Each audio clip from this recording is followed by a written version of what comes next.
Hi guys and welcome back. If you haven't already, hit the thumbs up and the subscribe button in order to help support the channel. In this video, I'm going to go through phase 2 of the Acl Rehab protocol.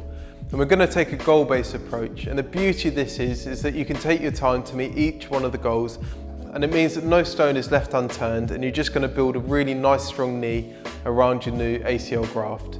The thing with ACLs is they're often rushed, and 25% of athletes that return back to sport come back with an ACL injury 1 year after.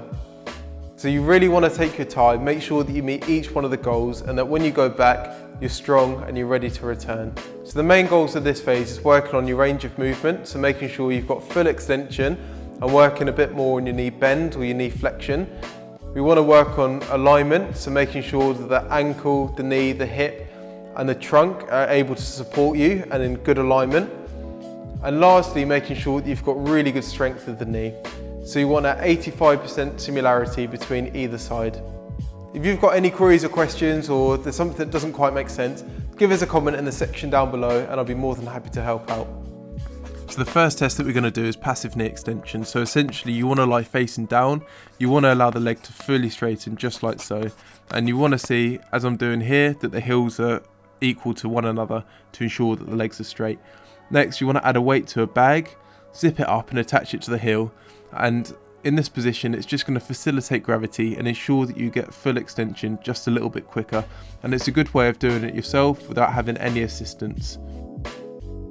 So the next exercise is a heel walk. So this is a really good way of stretching out the calves, but also works on your walking gait. And this is really important as an abnormal walking gait is linked to reduced functional performance, and also it's correlated with quad weakness. So the worse your walking gait, the weaker your quads. So another way of gaining extension is to stretch the muscles that cross the knee joint. So here we're going to stretch off the calves. So essentially you want to lunge into the stretch and then hold it for a cycle of 10 deep breaths. So you want to breathe nice and deeply in and then breathe out and really relax. And you should feel after a cycle of 10 breaths that the muscle tension reduces. So here we're going to work on stretching the soleus, so it's a smaller muscle behind the knee. So you just want to come into a lunging position. It attaches below the knee joint so you can really stretch it off when the knee's bent. So again, you want to follow the same cycle, so hold it for 10 nice deep breaths and just allow your knee to go further and further forward. Again, repeat this through 2 to 3 times every single day to get maximal benefits. So lastly, we're going to work on a sciatic flossing technique in order to stretch out the hamstrings, because the hamstrings cross the knee joint, and if they're tight, again, it can restrict the amount of knee extension that you've got. So you want to drop the foot down, sit back into the heel, and then lift the head up and lift the foot up at the same time. So what this does is flosses the sciatic nerve back and forth through its path in order to free any restriction. So here with pushing the ball against the wall, you just want to place the ball behind the knee and then really push it back and try and squash the ball as much as possible. And this is a really great way of getting a stretch as well as activating the quad, so you're getting a lot of muscular support at the same time. So repeat through 10 to 15 times, really squeeze and compress the quad whilst you're doing so. So the next goal is passive knee flexion. So the aim of the game is to get 125 degrees of knee bend in whatever way that you can. So the more knee bend that you've got, the better, but it's really worth checking with your physio and checking with your consultant and make sure there's no contraindication for the amount of flexion that you're getting, and just ensure that you're safe. So one of the best ways of doing this is by using a cycle, and we'll start off by half revolutions initially, just in order to start gaining the amount of flexion that you need to go through. And you need about 125 to 135 degrees of flexion in order to do a full revolution at a moderate seat height.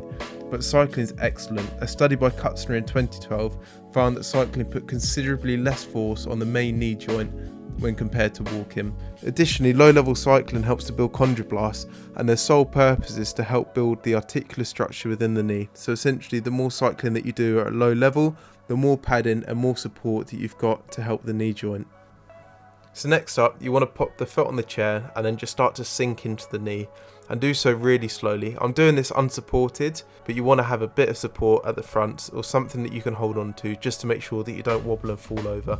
Additionally, as I just demonstrated, really try and tuck the bum under, so you're going into an anterior pelvic tilt, and that's going to stretch the quads a little bit more. This exercise is simply a door frame bodyweight squat, but essentially you want to use the body as a lever in order to allow you to get more knee flexion. So the more that you sit back into the bum, the more knee flexion that you're going to get. So you see as I keep going down, the knee's just going to bend more and more and more. Obviously be careful of pain, but the more knee flexion that you get, the better, as it allows for appropriate tracking of the kneecap on the joint beneath, and just really helps to prevent any unnecessary wear and tear of the kneecap. Additionally, just be aware of the amount of knee flexion that you've got, as a reduction of 10% of knee flexion is concerning, as it could be a result of complications in the knee or a build-up of scar tissue. The final exercise that we're going to go through for knee flexion is slightly advanced, so as soon as you've got full flexion, then you can do this as a little bit more of a quad stretch. So you just want to tie a band around the foot, lie on the side, and just start to pull the foot up towards your bum. And again, really try and tuck the hip under into our anterior pelvic tilt. So you can see my video on back pain to make sure that you're doing this correctly, and this just really helps to target the quad and ensure that the quad's not limiting the amount of flexion that you're able to get at the knee. So the next test is a single leg squat test, aka a functional alignment test.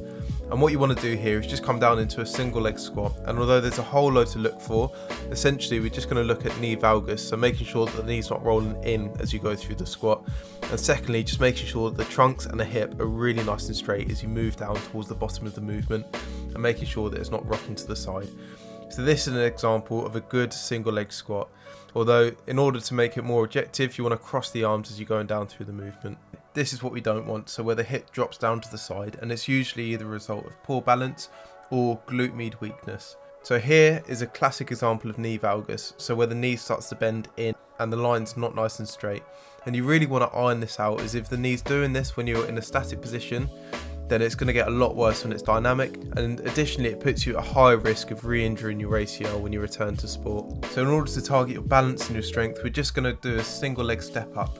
You can do it on a step or a few books, but the harder the object is, the harder it is to perform. Essentially, you just want to go really nice and slowly. To make it harder, make sure that you're not pushing off the floor. So imagine there's glass on the floor and you don't want to cut the foot, and then really lift the knee up and hold for a second or two. And this is just a modification of a curtsy lunge, so you really want to thread the leg through and really feel the glute on the left hand side stretching, and then push up and try and hold it at the top position for a second or two. Again, I'm turning my foot out to the side here, so I'm not able to push up and use momentum in order to perform the movement. And this is a really great way at improving your balance and also enhancing your glute strength. In order to target the glutes, we're just going to start off with clams. So the best way to cheat with the clam is to start rocking the hip all over the place. So essentially you want to make sure that the hip is rolled forward and it's still and locked in a straight position. Then you want to move the knees as far apart as you can. So when you feel that you're getting towards the end of the movement, just keep pushing just that little bit further and really try and squeeze the glute, and you should feel it just on the side of the hip. If not, just make sure that the hip's really nice and still and straight as you're lifting the leg up and everything's squared off. So you want to repeat this through for 8 to 10 times, going through really nice and slowly and nice and controlled. Towards the end, you should definitely feel that the glute's starting to burn. So to make this exercise harder, you just want to move the leg slightly further out, and it just means you've got a little bit more weight that you're lifting with the leg. And then again, just repeat the same exercise through, so just really take your time and really lift and push the leg out to the maximum that you possibly can, whilst keeping the hips squared off and as still as possible. Again, to make it harder, if you straighten the legs almost as much as you can, and then really try and rotate the foot, it's going to make it harder. You should feel this in the same place, and again repeat through 8 to 10 times on either side. So the natural progression of this is a single leg lift. So what you want to do is rotate the feet and then start to lift the leg up in the air, and repeat this through 10 to 15 times. Go really nice and slowly and really feel the squeeze of the glute at the end of the movement. So this is really key in order to help the stability of the knee and make sure that you haven't got a knee valgus and the knee's not rolling in when you're performing the single leg squat. In order to work on the deeper fibres, you just want to place a box that your foot's resting on and then lift up from there, and make sure that you're not lowering it any further. So the higher the angle of the leg, the deeper the fibres of the glutes that you're working, and the more long lasting effect that this exercise is going to have. So next up we have your clam, and this is generally how people tend to do it, but it's just wrong. You really don't want to rotate the leg, as you're really not getting much external rotation from the hip. So in order to combat this, you just want to use a second band. So by adding the band, you're preventing that internal rotation of the hip, and you really want to make sure that the knee and the foot are stacked, just to absolutely make sure that the glutes are activating it in order to perform the movement, as opposed to the hip internal rotators taking over. Repeat this through, say for a distance of 5 to 6 meters. and do this 10 to 15 times on either side, and I promise you by the end your glutes will be absolutely burning. So next up, we're just going to modify a Romanian deadlift. So you're dropping down with the same arm as the leg that's on the floor. So this exercise is getting external rotation of the hip as the body's rotating around the leg, and this is essentially mimicking the movement that the glute med muscle performs. So by doing this 10 to 15 times, not only are you working on balance, but you're also really working in on the glute med at a really low load, so you're not putting too much pressure on your back or spine. Again, repeat this through 10 to 15 times on either side, and you'll find that you'll generally have better balance on your better leg. The next test is a single leg bridge. Essentially, you want to place the foot on a bench that's 60 centimeters high and lift the hips as high as possible and repeat through till failure. So a good amount of repetitions to get is 30, and you want to make sure that there's an 85% similarity between the left and right side.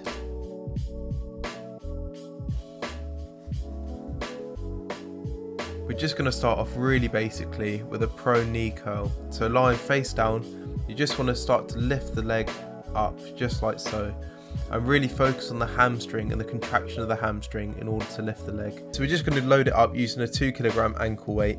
So strapping it around your ankle, you just want to lift the heel up towards your bum and really focus on contracting the hamstring to do so. Then we're going to progress it by working against gravity. So standing up, you just want to really curl the heel in towards your bum and really focus on contracting the hamstring towards the top of the movement. And again, to make this harder, add your 2 kilograms on with your ankle weight and just really curl the leg up and squeeze at the top of the movement in order to really activate the hamstrings and get a good strong contraction. Next, we're going to actually go through the single leg bridge, as it's a really good way of activating the hamstrings and building up your endurance.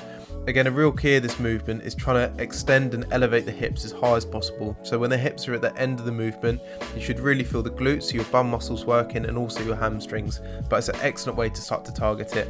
Additionally, just be aware of how much knee bend that you've got. So if the knee's really bent, then the calves are going to take over as opposed to the hamstrings, as the calves are a secondary knee flexor. So make sure you've only got about 20 degrees of knee flexion when you're performing this exercise. We're bringing in the barbell, so we're going to use a weight in order to help add a little bit more resistance to the hamstrings. So placing one foot directly in front of the other, you want to keep a really nice straight back, grab hold of the bar and just start to drop it down. So you should feel that you get a really nice hamstring stretch on the way down and really contract the hamstring in order to get to the top of the movement.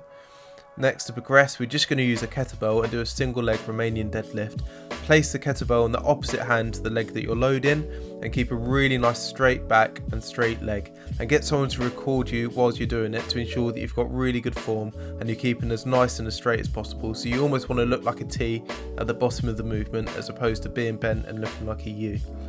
Repeat this through, again 8 to 10 times on either side. Here we're going to focus on the bridge, and although it's really simple, it's probably one of the most effective exercises to target the hamstrings. We're going to start off with the heel really close to the bum, and this is going to target the hamstring as well as the glute at the same time. As you start to progress, move the foot slightly further out, and this is going to target the hamstring a little bit more. Then to progress, move the heel as far as you can away while still being able to lift your bum up in the air. Repeat this through 10 to 15 times on either side. So we're just going to do a Swiss ball bridge. When you lift up, really make sure you tuck the hips under in order to really engage the hamstrings.